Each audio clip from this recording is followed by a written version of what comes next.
Bueno, bienvenidos a la primera Escuela Nacional de Formación Marxista del Núcleo Comunista Revolucionario. Eh, Lenin vive, en honor a Lenin. Este año son 100 años desde la muerte de Lenin. Probablemente el revolucionario más grande que ha existido en toda la historia, ¿no? Que lideró la primera revolución socialista exitosa en la historia en 1917, cuando los obreros en Rusia tomaron el poder y tumbaron al zar y al mismo capitalismo, ¿no? Em, bueno, en esta escuela el objetivo es formar a las próximas, los próximos miembros, los próximos cuadros que van a construir el partido revolucionario que tanta falta hace aquí en Bolivia y en todo el mundo realmente. No existe un partido digno del nombre acá que realmente tenga la las ideas, la perspectiva para realmente ser capaz de dirigir a los trabajadores de Bolivia a la toma del poder, ¿no? Entonces, eh, sí, vamos a empezar con nuestro primer tema, que son las perspectivas de la revolución. Entonces, un poco explicar qué significa eso, qué es perspectiva de la revolución y por qué tenemos que discutir eso, ¿no? Suena un poquito extraño en primer momento, pero al final del día es una de las cosas más importantes que tiene que hacer un partido revolucionario, es tener perspectiva. ¿Qué significa eso? Hacer un análisis de la situación, ahora vamos a hacer un análisis de la situación internacional y de la situación nacional, ver cuál es la condición de la lucha de clases, claro, también las diferentes fuerzas económicas y políticas que empujan en distintas direcciones, cuáles son los posibles resultados de esa pelea entre las distintas fuerzas, entre las distintas clases, qué consecuencias tienen los distintos eventos que han sucedido, están sucediendo, probablemente van a suceder, qué consecuencias tienen sobre la conciencia de la juventud y de los trabajadores, ¿no? Especialmente, por ejemplo, seguro que Alfonso va a profundizar más el genocidio que está sucediendo en Gaza, ¿no? O sea, millones de personas alrededor del mundo están viendo esta barbarie y están diciendo, ¿cómo es posible que hoy en día permitamos que suceda algo así, ¿no? Y ya ha tenido un impacto sobre la conciencia, se han dado ocupaciones en universidades alrededor del mundo, ¿no? De estudiantes que han visto con indignación lo que está pasando y han dicho, no podemos ser cómplices en tal masacre. Entonces, eso solo es un ejemplo de cómo los eventos, la barbarie del capitalismo mismo, genera cambios en la conciencia de las personas, ¿no? Y genera esa voluntad, esa necesidad de actuar. Entonces, eso es un poco lo que se discute en perspectivas. Y después también, claro, sobre la base de ese análisis, de esa comprensión de lo que está sucediendo, después también se obtiene un mapa para actuar, ¿no? Sobre la base de entender qué es lo que está pasando, después el partido es capaz de establecer un curso adecuado para tener el mayor impacto posible, ¿no? Y llevar a cabo la actividad política de manera correcta. Entonces, habiendo justificado un poco por qué tenemos que hacer estudiar perspectiva, por qué es tan importante, le doy la palabra a Alfonso, que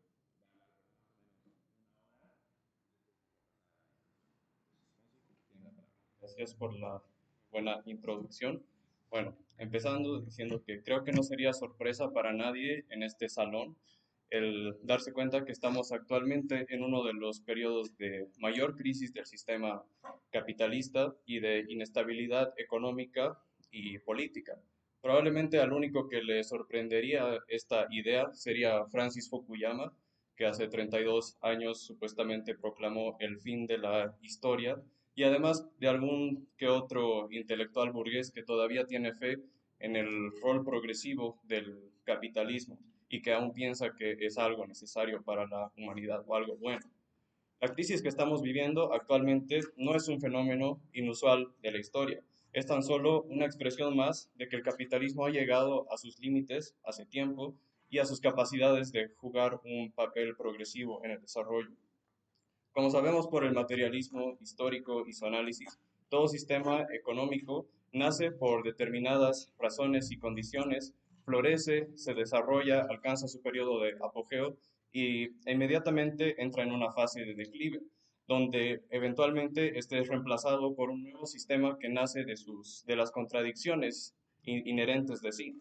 Al haber surgido el capitalismo de la sociedad feudalista, este consiguió grandes desarrollos en el campo de la ciencia, de la industria y de la técnica a niveles inimaginables anteriormente.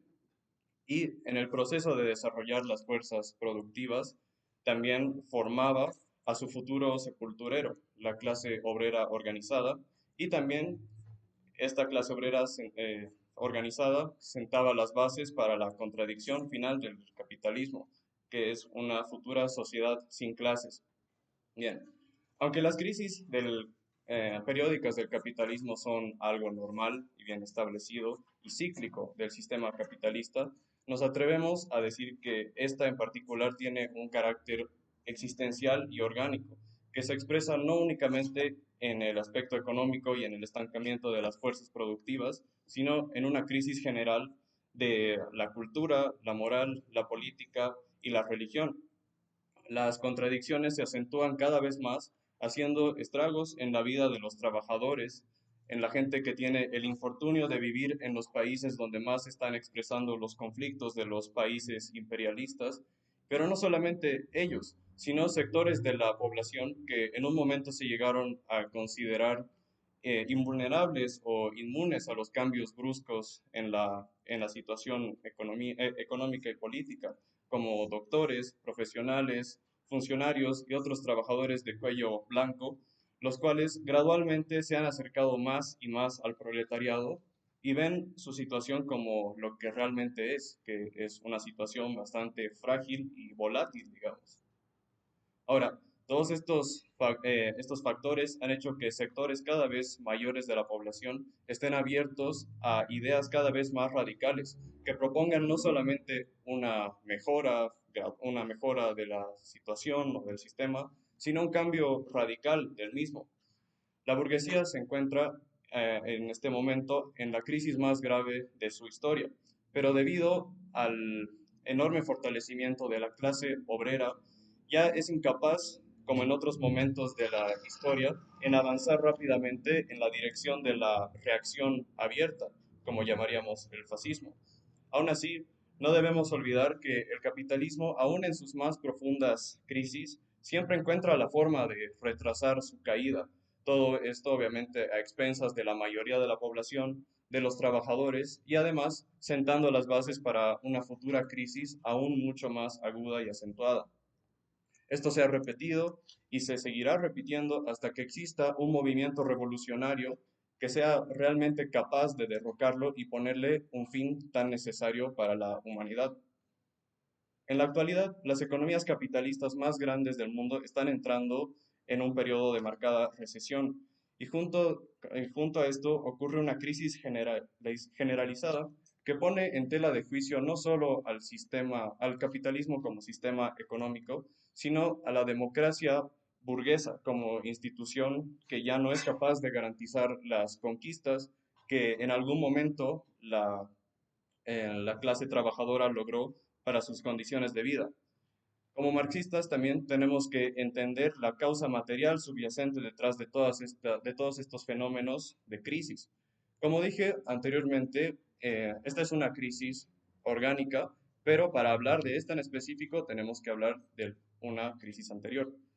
La crisis del 2008 fue un fenómeno que no ha sido ni accidental ni pasajero, y es una crisis de la que realmente ningún país en el mundo ha logrado, eh, bueno, que no logró restaurarse totalmente o recuperarse en su totalidad.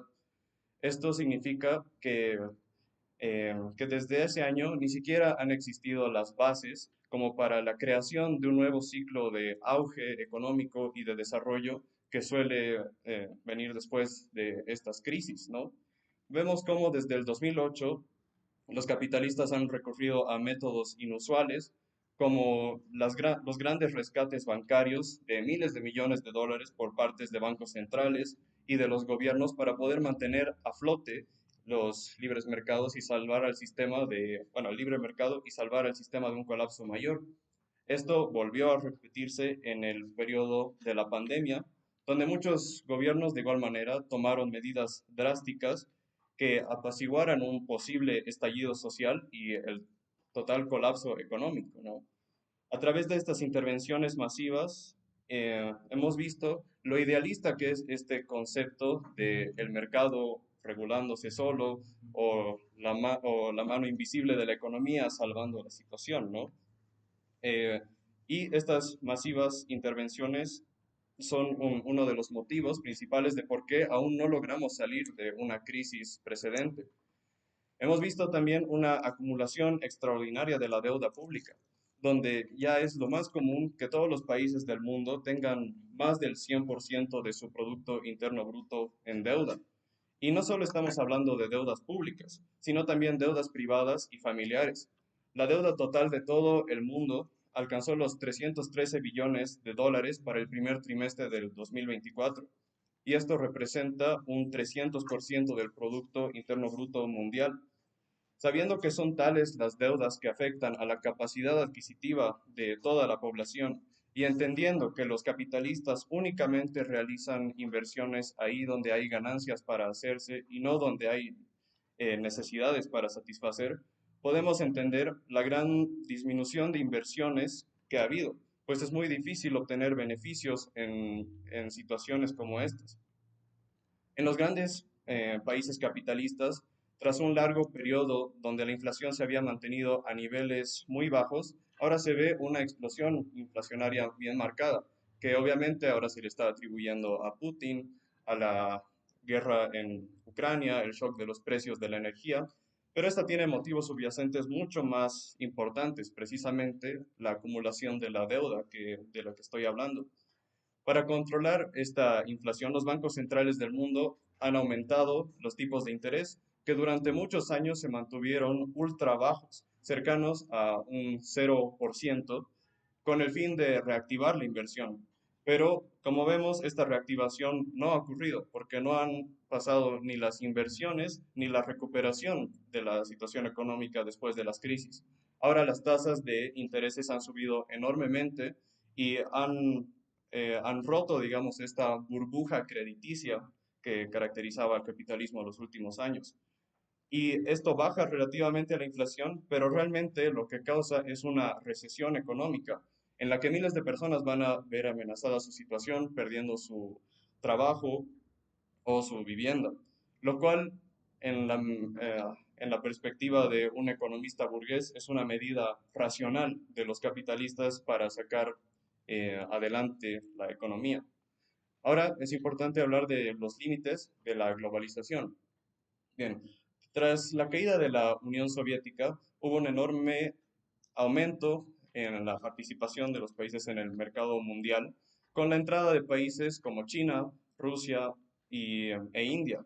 Y el impacto de esto fue una enorme bajada de los precios de productos de consumo básico que duró en un periodo de 10 a 20 años.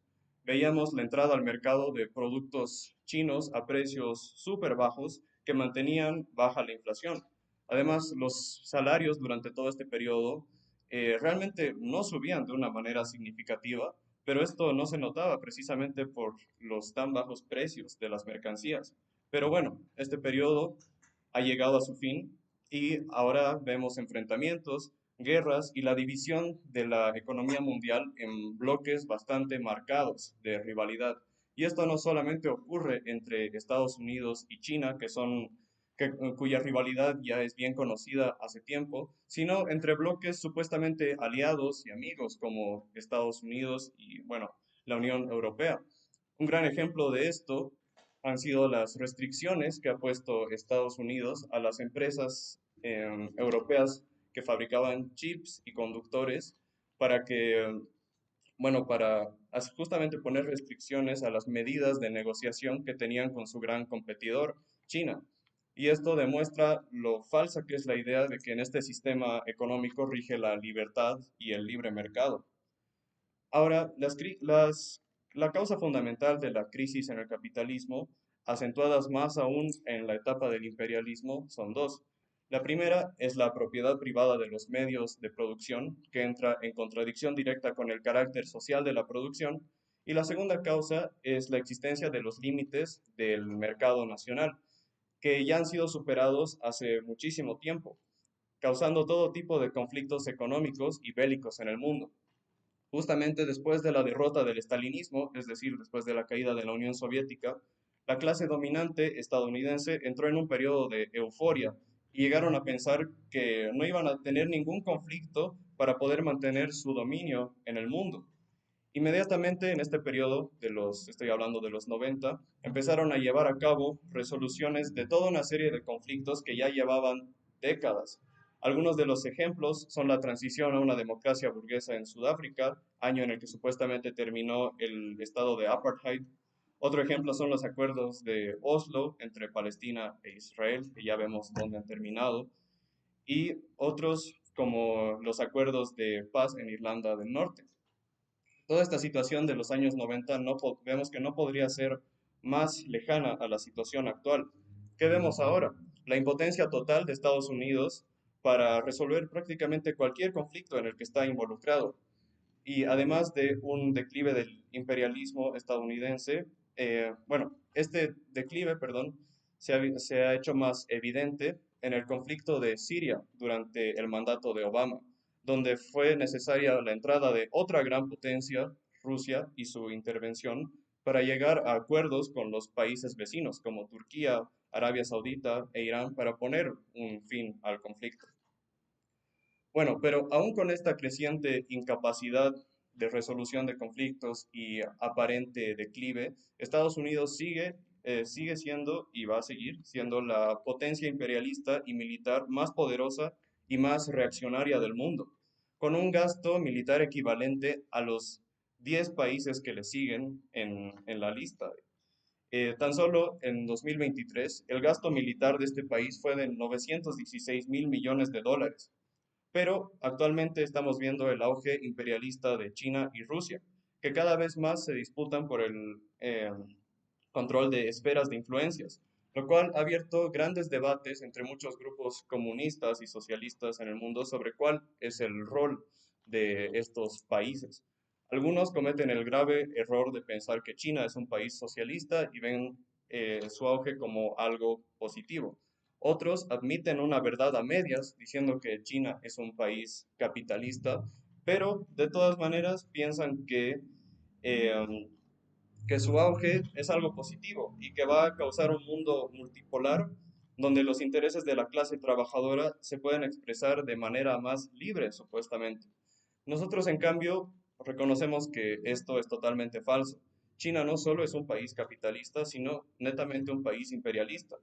Y además, un mundo multipolar no garantiza nada. Esto solo significa que en lugar de una sola potencia que está dominando el mundo, varias potencias se pelean por el control de todo, en lo que llamaba Lenin una cocina de ladrones, y luchan por el reparto del botín. La gente parece olvidar que la primera consecuencia directa e histórica de la multipolarización del mundo fue precisamente la Primera Guerra Mundial, donde los imperios entraron en conflicto tras haberse repartido todo el resto del mundo. Y bueno, en la actualidad las consecuencias de esta multipolarización son las guerras que ocurren en Oriente Medio, en Ucrania, los conflictos en África. Hablando de eso, bueno, la guerra en Ucrania, que ya lleva más de 2 años en curso, es una demostración de las limitaciones del imperialismo occidental. Si lo vemos fríamente y objetivamente, la guerra de Ucrania no es más que un conflicto entre la OTAN y Rusia, que trágicamente para los ucranianos ha tomado lugar en su país.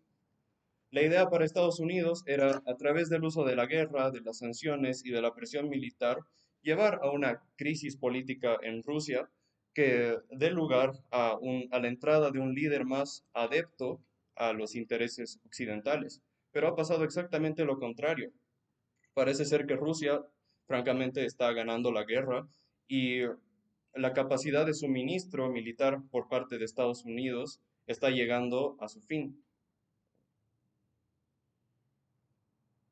Bien, en Rusia ha desarrollado por intervención estatal su industria armamentística de gran manera, mientras que en Estados Unidos las empresas privadas no ven viable el seguir expandiendo la producción debido a la falta de contratos a largo plazo y porque ven en la guerra una situación que no va a durar probablemente más de 2 o 3 años. Y en la medida en el que el Estado no esté dispuesto a invertir, el libre mercado no sirve realmente para satisfacer las necesidades. Claro, en esta situación no estamos hablando de las necesidades de la población, estamos hablando de necesidades netamente bélicas, imperialistas, ¿no? Pero bueno, eso habla igual de las limitaciones del libre mercado de alguna manera. Y esta derrota va a ser sumamente vergonzosa a nivel mundial para Estados Unidos, porque otros países que tienen a Estados Unidos como como único aliado relevante, van a dudar si realmente este país es capaz de respaldarlos en futuros conflictos. Ahora, ni siquiera las sanciones económicas han tenido un impacto real en Rusia. Eh, pero sí sobre la economía europea, que ahora tiene que comprar combustibles a un precio mucho mayor, ya sea bueno, sobre todo de India, que al final de cuentas es gas ruso. Estados Unidos se ve ahora prácticamente obligado a empezar las negociaciones de paz ahora, porque como sigan permitiendo que el conflicto se siga desarrollando, las condiciones de negociación cada vez van a ser peores para ellos y van a estar más a favor de Rusia. No podemos hablar de Oriente Medio sin mencionar también la situación en Palestina, que está teniendo un impacto muy fuerte en la politización y en la radicalización de las mentes del mundo. Aquí vemos otra limitación de Estados Unidos, donde realmente este no es capaz de controlar a su gran aliado Israel, como probablemente ellos quisieran creer. Potencialmente ellos podrían haber puesto fin a este conflicto con sanciones o si quisieran cortar los suministros. Y vemos también cómo Rusia invade Ucrania, y esto está mal porque va contra el derecho internacional, pero Israel está llevando a cabo una verdadera masacre y genocidio al pueblo palestino y no está teniendo ninguna repercusión realmente a nivel mundial. Sigue siendo financiado y suministrado de recursos por Estados Unidos, pero aún así, como dije, no opera totalmente de acuerdo a los intereses de Estados Unidos. Aquí entran también en juego los intereses del propio gobernador Netanyahu, los cuales son mantenerse en el poder el mayor tiempo posible, digamos, cosa de no enfrentar las consecuencias de sus acciones, que es lo más probable que ocurra terminado su mandato, por lo impopular que está haciendo su gobierno actualmente entre la población israelí. Es capaz de provocar una guerra con todos los países vecinos con tal de prolongar su mandato lo más posible. Y el principal miedo de Estados Unidos al respecto no es el impacto humanitario que está teniendo el genocidio, sino la posibilidad de un despertar revolucionario en todos los países aliados de Palestina, como Egipto, Arabia y Líbano. Y todo esto está teniendo un impacto muy fuerte en la conciencia de millones de personas. Llevamos 15 años de estancamiento económico que juntos a factores políticos y sociales han llevado a una crisis sin precedentes de legitimidad del sistema capitalista, además de las instituciones de la democracia burguesa como gestores del sistema. Y esta crisis política también se expresa con un aumento de la abstención, la caída de la participación política, la creciente desconfianza de la población ante partidos que se denominan de izquierda, pero también existen otros fenómenos políticos como el populismo de derechas, con gobernantes como Bolsonaro, como Trump, eh, que usan un lenguaje aparentemente antisistema, pero no son más que tremendos reaccionarios que pretenden criticar a un sistema del que se ven beneficiados totalmente, ¿no? Y bueno, ante esta situación, muchos izquierdistas se ven tentados a llamar a estos gobiernos como fascistas, pero es importante desde un análisis material y político de la situación que el fascismo tiene ciertas características fundamentales. Este implica el uso del poder estatal y las bandas de la pequeña burguesía enfurecida para destruir las organizaciones de la clase trabajadora y destruir los derechos democráticos conseguidos por estos. Entonces, o sea, sí tenemos que reconocer el peligro que representa la extrema derecha, pero tenemos que ser también capaces de reconocer cuando estamos presenciando un gobierno fascista, medidas fascistas o un gobierno bonapartista. Pero bien, ahora he estado hablando de la situación a nivel mundial, pero sería bueno concentrarnos en un país en específico. Uno de los mejores ejemplos de las expresiones revolucionarias causadas por las contradicciones en el contexto actual la tenemos en el sur de Asia actualmente, en el país de Bangladesh. Para tener un poco de contexto histórico, Bangladesh se consolidó como independiente de Pakistán en 1971. De hecho, este país era llamado anteriormente Pakistán Oriental. Y en el proceso de independencia que ocurrió en la década de los 70, hubo varios dirigentes con muchas ideologías distintas y con objetivos en momentos irreconciliables que contrastaban totalmente. Encontramos, por ejemplo, líderes maoístas como Khan Bashani, que ante una falta de perspectiva clara y además de las traiciones del maoísmo y el estalinismo a los movimientos revolucionarios de ese tiempo, se vieron totalmente incapaces de ser los representantes de una revolución que fuera capaz de no solamente eh, concretar las tareas de una revolución democrática, una revolución burguesa, como la independencia, la reforma agraria, sino dar inmediatamente el paso a una revolución socialista, como lo planteó Trotsky en su teoría de la revolución permanente. Ante las traiciones y fallas de muchos movimientos de izquierda, fue un partido llamado la Liga Awami, dirigida por Sheikh Mujib Rahman, un movimiento nacionalista de carácter pequeño burgués, el que dirigió todo el movimiento de la independencia contra las élites de Pakistán occidental. Este proceso de independencia se cobró la vida de millones de mujeres, de trabajadores y de estudiantes en actos de represión masiva que fueron llevados a cabo por grupos fundamentalistas del Estado de Pakistán y grupos de apoyo militar estadounidense. Entonces vemos cómo la Liga Awami actualmente goza de un falso prestigio de haber sido líderes revolucionarios, cuando en realidad tuvieron un pésimo actuar en la década de los 70. En ningún momento dieron una dirección clara y pretendían mantener sus demandas, manteniéndose bajo los márgenes de la lucha democrática. Incluso fueron otros movimientos como movimientos estudiantiles y ex militares radicalizados por la violencia de Pakistán Occidental, los que lograron realmente hacer avances bueno, para la revolución. Pero bueno, ¿por qué estoy hablando de todo este contexto histórico? Porque el resultado de esto fue un movimiento revolucionario independentista que terminó como una revolución incompleta y que sentó las bases para el dominio de las multinacionales y que ha sumido al país en un escenario político de camarillas oligarcas, de falsos revolucionarios que no hacen más que defender el capitalismo y enriquecerse a base de las ganancias positivas que sí tuvo esta revolución, mientras que la mayoría de la población está sumergida en una de las peores situaciones de explotación laboral capitalista en el mundo y niveles alarmantes de pobreza.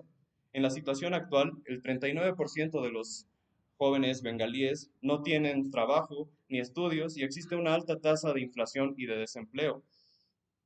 Bien, la Liga Awami volvió a establecerse en el poder a inicios de este milenio, con la hija del anterior líder que mencioné, que fue asesinado en 1975, de hecho, pero bueno, su hija se llama Sheikh Hasina, y si bien su mandato ha sido interrumpido brevemente, perdón, por otros gobiernos nacionalistas, su último gobierno ha durado 15 años. Y como dije, es uno de de los partidos más corruptos que existen y es acusado de numerosas ocasiones de fraude electoral, represión de la oposición y medidas sumamente autoritarias como el encarcelamiento y el control de los medios de comunicación. La última medida importante que ha desencadenado todo el último proceso revolucionario que ha habido en Bangladesh fue establecer un sistema de cuotas, o mejor dicho, puestos de trabajo en el sector público, que se presentaba como una garantía de representación para diversos sectores de la población, pero que realmente si lo analizaban, no era más que una ley para garantizar puestos en el gobierno a los aliados o los beneficiarios de la Liga Awami. Esto despertó movimientos masivos por parte de, en un inicio, estudiantes, obviamente seguidos por trabajadores del sector textil que representan eh, el mayor sector económico de la población.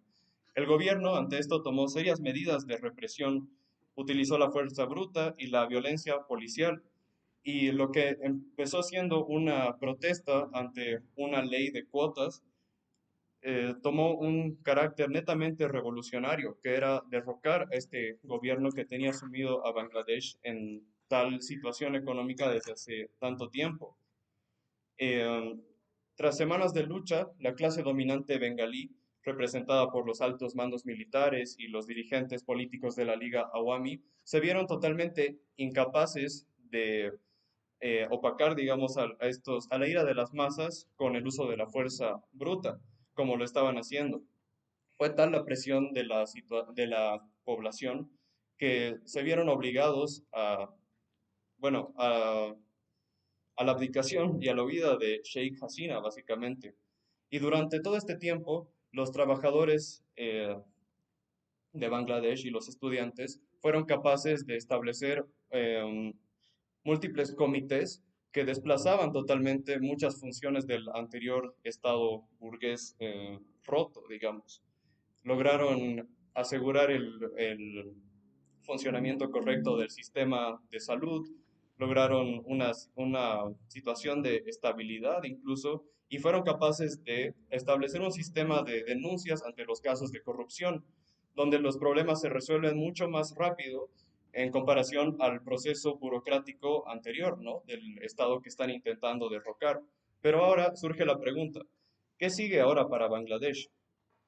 Pues hace 2 semanas el alto mando militar se vio obligado a negociar con los representantes de los sectores estudiantiles, y fue en esta negociación donde cometieron uno de los principales errores en este proceso revolucionario, que fue permitir la entrada al cargo de primer ministro al doctor Muhammad Yunus, que tiene una fama de ser un filántropo, pero no es más que realmente un bancario que es representante de un gobierno reaccionario que va a hacer todo lo posible para la restauración del viejo Estado capitalista con nuevas caras, pero obviamente con un cambio importante que fue el de ofrecer 2 cargos ministeriales a líderes estudiantiles.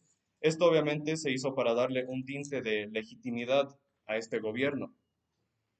La situación actual sufre muchas amenazas, como vemos, como el hecho de que la policía está nuevamente recuperando el monopolio de la violencia, y además ha habido una marcada falta de liderazgo y de perspectiva ante este movimiento. Entonces la situación es clara, o es avanzar en el proceso o retroceder. Y la única forma de continuar con los esfuerzos revolucionarios en Bangladesh actualmente es la ampliación de los comités estudiantiles y trabajadores hasta lograr consolidar nuevas organizaciones que sean capaces de reemplazar totalmente a la anterior, a la vieja maquinaria estatal, y detener además todo intento de maniobra contrarrevolucionaria por parte de los banqueros y de otros burgueses. Y esta va a ser la única manera realmente de establecer una verdadera democracia, que tenemos que recordar que no es algo abstracto para los trabajadores, sino un medio con un fin específico, para un fin específico, perdón, que es el de lograr buenas condiciones de vida, aumento de los salarios y reducir las horas de trabajo. La auténtica democracia, además, solamente puede basarse en el dominio de la clase obrera. Ahora, eh, hemos hablado un poco del sur de África, pero hay otra revolución que se está dando en este mismo momento, que es en el país de Kenia.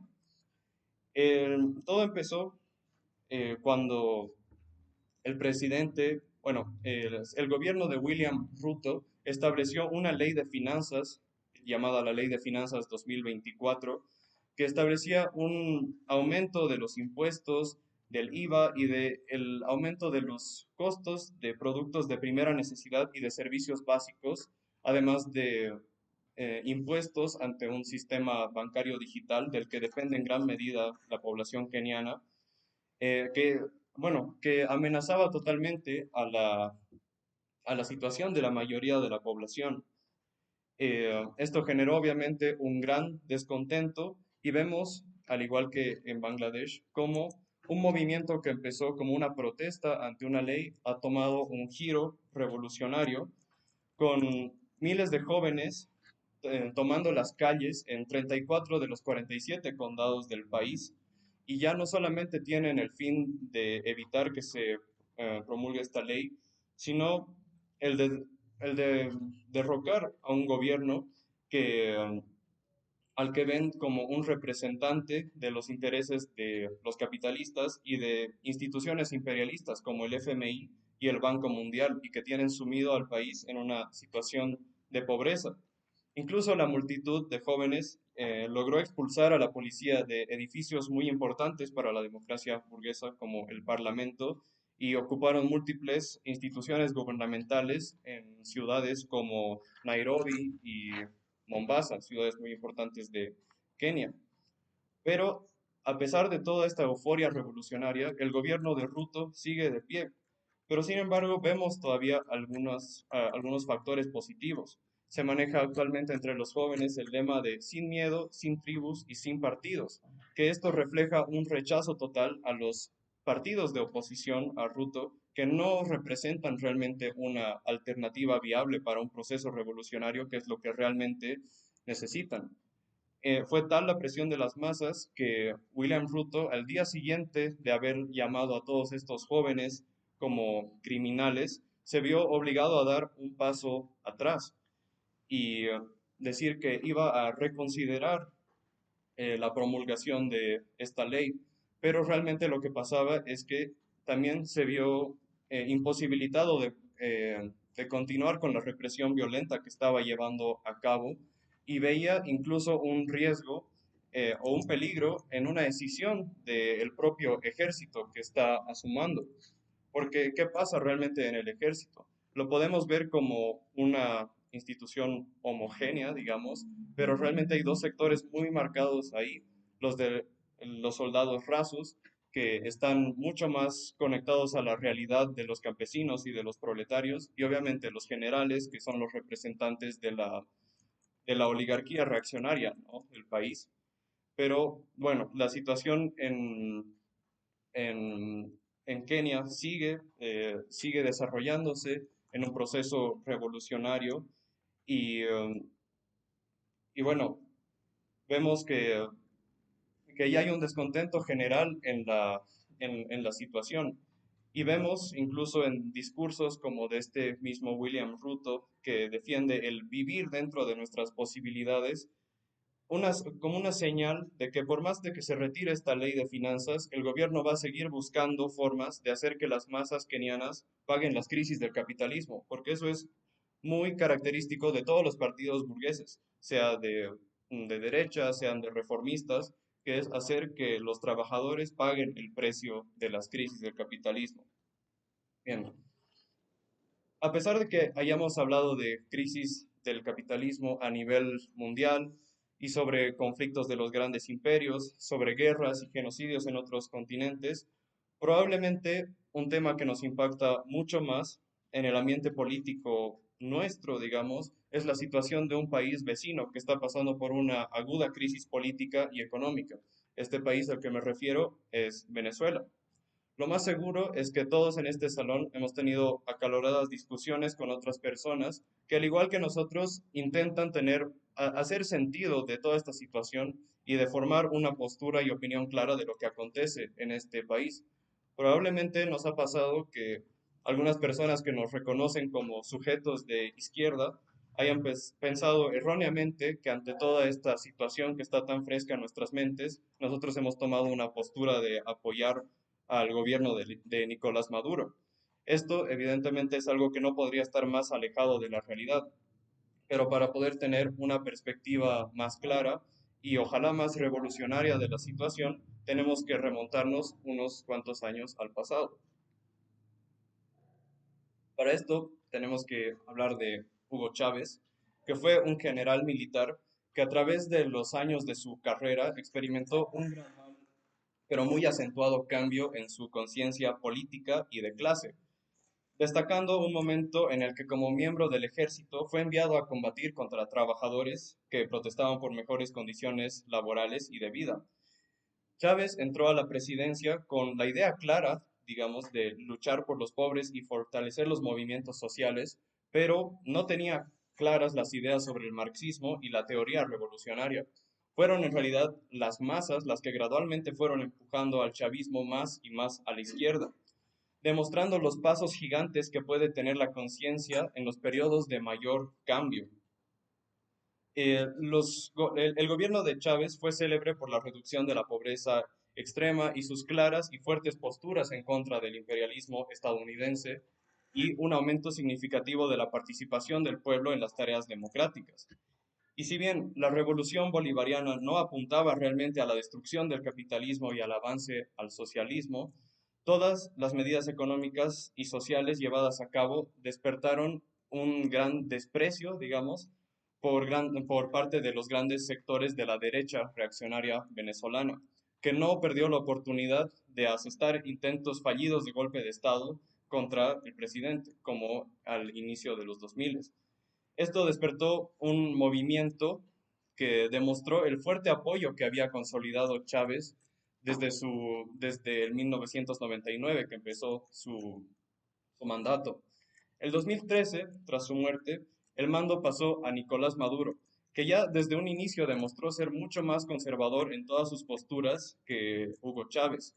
El PSV, con Maduro a la cabeza, ganó las elecciones con una ventaja sumamente pequeña, del 50.61% frente al 49% de la oposición.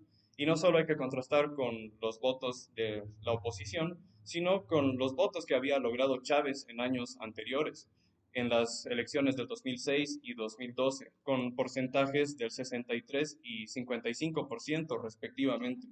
Esto demostraba que el PSV a manos de Maduro ya desde un inicio no contaba con el tremendo apoyo de las masas que había logrado Chávez. Maduro durante todo su gobierno se dedicó a hacer concesión tras concesión a la burguesía venezolana, deshaciéndose de muchos logros de la revolución bolivariana. Y tras los resultados de la última elección, el ambiente político está marcado por una profunda tensión e incertidumbre. Los resultados, supuestamente oficiales, han dado la victoria a Nicolás Maduro, y esto no ha hecho más que intensificar el desprestigio de las instituciones estatales y aumentar el descontento de los sectores más pobres y además un aumento de la represión gubernamental. Em, la población durante las elecciones estaba enfrentada a dos opciones. O por un lado continuaban con el gobierno de Maduro, vinculado a la nueva élite establecida por el PSV, o elegir a la opción ultraliberal que propone la privatización, respaldada por la burguesía tradicional y obviamente sus aliados imperialistas. Ambas alternativas representaban continuidades de políticas que han impuesto ajustes económicos severos sobre los trabajadores, quienes han nuevamente soportado todo el peso de las crisis capitalistas. Bien, el proceso electoral, como ya sabemos, estuvo muy plagado de irregularidades. El Consejo Nacional declaró a Maduro ganador sin publicar ni siquiera las actas de escrutinio correspondientes y supuestamente se alegó ataques cibernéticos, pero, pero bueno, suspendían también a todas las auditorías para verificar estos alegatos. Bien, Maduro presentó un recurso ante el Tribunal Supremo de Justicia para ganar tiempo, mientras que la oposición proimperialista mostraba actas que supuestamente proclamaban a Edmundo a Edmundo González como ganador. Y vemos cómo este conflicto entre facciones de ricos ha profundizado la crisis institucional del país, dejando totalmente de lado a la clase trabajadora. A nivel internacional vemos cómo Estados Unidos y otros gobiernos manejan un lenguaje totalmente amenazador, digamos, diciendo exactamente Estados Unidos que su paciencia se está agotando. Nosotros tenemos una firme postura de rechazo ante, ante esta amenaza que solamente representa los intereses que tiene Estados Unidos en los recursos venezolanos. Pero bueno, la reacción popular no se hizo esperar. El 29 de julio, los sectores más empobrecidos de Venezuela salieron a protestar contra los resultados. La respuesta obviamente fue una brutal represión gubernamental, con 24 muertos, decenas de heridos y más de 2.000 detenidos en menos de una semana. Además, ha habido allanamientos arbitrarios y detenciones sin orden judicial. Y además o sea, ha habido detenidos sin el derecho de la defensa. Como corriente marxista, condenamos profundamente el actuar del PSV, pero también queremos hacer énfasis en el actuar de la derecha proimperialista, que se ha mantenido totalmente al margen de todas las protestas populares, demostrando además el temor de la movilización de los pobres, mientras se limitaban solamente a criticar las detenciones de sus propios partidarios, revelando una vez más el carácter antipopular que tiene la derecha venezolana. Nuestra posición entonces es clara: rechazo a la derecha tradicional que ha promovido golpes de Estado y sanciones contra Venezuela, tanto como al autoritarismo del impopular gobierno actual. Exigimos que haya un respeto a la voluntad popular expresada en las urnas y llamamos a mantener la independencia de la clase obrera para poder combatir este régimen. También rechazamos cualquier tipo de negociación internacional que se haga a las espaldas del pueblo.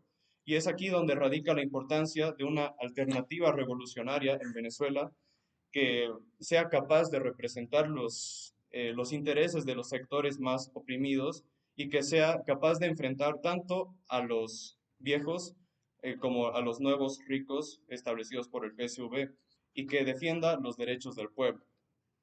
Pero bueno, antes de cerrar con una conclusión, no podría hablar de perspectivas revolucionarias sin hablar del contexto boliviano y por qué justamente es tan importante esta perspectiva revolucionaria. Creo que el tema político que más impera en nuestras mentes después de las crisis del dólar y de los combustibles es el tema de las elecciones, que ya están exactamente a 51 semanas de distancia. No sabemos aún cómo será la candidatura del MAS, quiénes se presentarán o si siquiera la derecha va a ser capaz de formar una verdadera oposición, lo cual no tiene ningún indicio de que vaya a suceder realmente, porque han actuado exactamente igual que todos los años pasados. El movimiento al socialismo está enfrentando un lento pero evidente proceso de escisión hace años entre el ala evista y los arcistas. Bien, en muchos sectores de la población todavía está esta idea presente de que Evo representa la parte más progresiva del MAS, este rol progresivo que jugó en los primeros años de su mandato. Y si bien Arce Catacora no es conocido por haber implementado reformas sociales, si analizamos realmente su gobierno, este no ha hecho más que seguir la línea que ya estaba establecida por el partido anteriormente.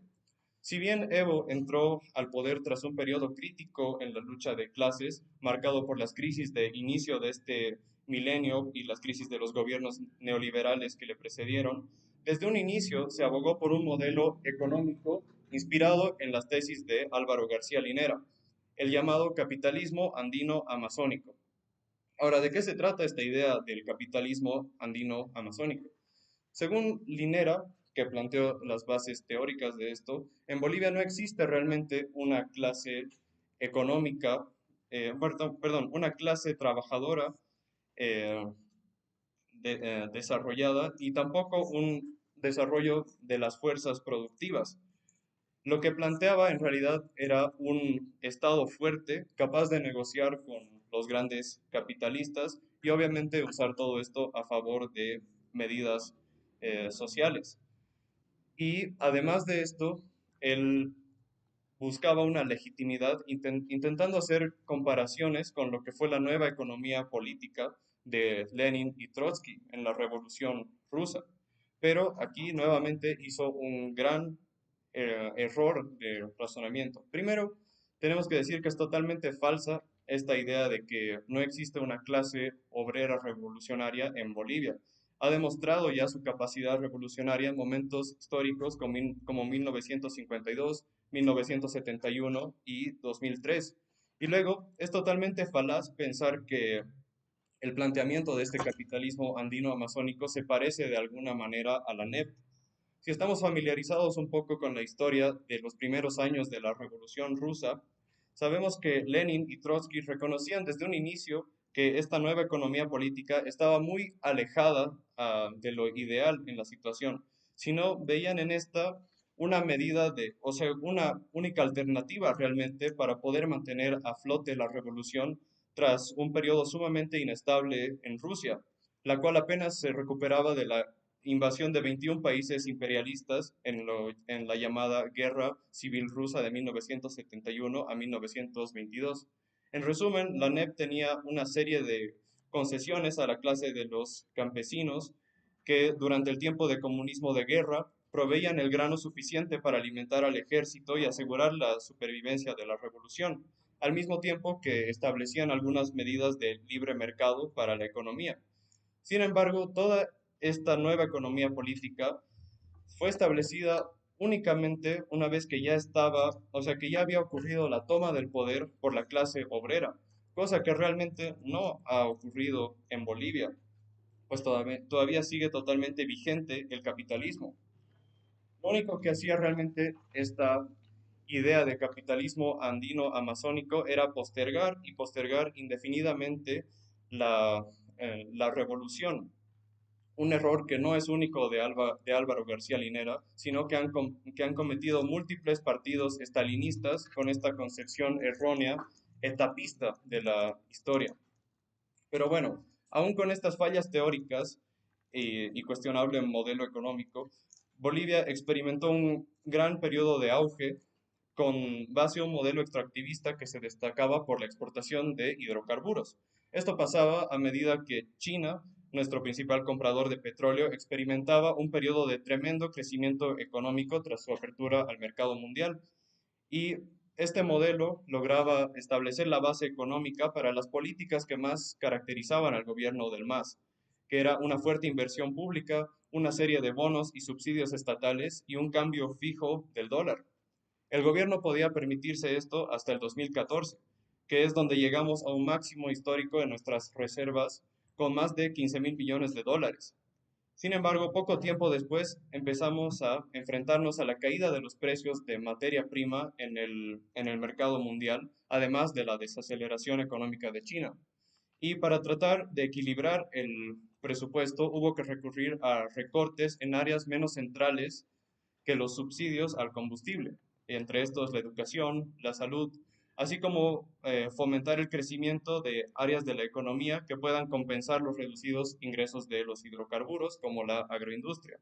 Pero ahora analicemos cuáles son los verdaderos resultados del famoso capitalismo andino-amazónico en la situación actual del país. Primero, nuestras reservas entre el año anterior y este año han llegado al punto más bajo desde la entrada del MAS al poder. Y esto ha hecho imposible mantener el cambio fijo del dólar y como lo hemos visto, incluso ahora se está poniendo en manos de un referéndum la decisión de mantener o no los subsidios que estuvieron presentes durante todo el mandato del partido. Después, según estudios recientes, si bien ha habido un aumento nominal en los salarios durante el gobierno del MAS, esto realmente no sobrevive al escrutinio del análisis. Si ajustamos los salarios acorde a la inflación y a los precios de las necesidades básicas, descubrimos que realmente la capacidad adquisitiva del trabajador boliviano promedio se ha mantenido estancado prácticamente desde el año 2005. Además que estos aumentos nominales de los salarios benefician a menos del 30% de los trabajadores. Vemos también cómo este Estado fuerte capaz de negociar con los grandes empresarios ha dado concesión tras concesión a los grandes agropecuarios del oriente del país y ha legalizado prácticas como el chaqueo, siendo el responsable directo de todos los incendios y desastres que amenazan a nuestro ecosistema y a la población indígena que vive en estos territorios. Después, vemos cómo la crisis del diésel no es un problema aislado, sino la consecuencia directa de las políticas capitalistas que han sumido a nuestro país en una dependencia económica total al exterior en cuanto a la energía, bueno, a la energía. Bolivia, caracterizado por la exportación de hidrocarburos, importa un 86% del diésel y un 56% de la gasolina que consumimos. Y esto es el resultado directo de políticas que entregaron nuestros recursos a capitales extranjeros y descuidaron totalmente la inversión en nuestra propia infraestructura y en nuestra industria. Eh, Solo en 2022 importamos combustible por un valor histórico de 3.000 millones de dólares, drenando nuestras divisas y exponiéndonos a la vulnerabilidad económica. Entonces, la situación nuevamente es bastante clara. Es imposible lograr un cambio sostenible y una mejora para la clase obrera dentro del capitalismo, porque lo que se da con una mano se quita después con la otra. Y en repetidas ocasiones hemos visto cómo los que tienen que pagar las crisis nuevamente son los propios proletarios, mientras que los capitalistas parecen salir cada vez más fortalecidos estas, de estas crisis. Ahora vemos realmente a través de todos estos ejemplos la marcada crisis que está ocurriendo en el sistema capitalista actual y esto acentúa realmente la necesidad de una dirección revolucionaria que esté más a la izquierda de este vacío que existe a la izquierda del MAS, que realmente no hay ninguna otra organización política que sea capaz o que se demuestre capaz de representar a la clase obrera en un movimiento revolucionario capaz de poner fin al capitalismo. Ahora, ¿por qué luchamos los comunistas? Probablemente muchos responderían a esta pregunta con luchamos por condiciones de vida básicas, luchamos por un aumento de los salarios, por una reducción de la jornada laboral, pero realmente este solamente es o sea, estas son luchas por necesidades básicas y solo representan realmente una primera lucha que logre las bases materiales para un verdadero cambio revolucionario tanto en la cultura como en el desarrollo real del ser humano. Únicamente vamos a llegar a nuestro potencial real cuando ya no nos veamos sometidos a las necesidades que claramente el sistema capitalista no está siendo capaz de cubrir. Las bases materiales no solamente están ya maduras, sino están podridas, por así decirlo, y urge una necesidad, o bueno, urge una dirección revolucionaria o el llamado factor subjetivo que sea capaz de llevar a cabo todo este proceso revolucionario. Y además, no tenemos que olvidar que el socialismo en un solo país no es algo real, no es algo posible, y que la revolución tiene que tener un carácter netamente internacional. Y destaca nuevamente la importancia de que todo el proletariado del mundo esté unido ante la lucha que le ponga el fin tan necesario al capitalismo. Gracias.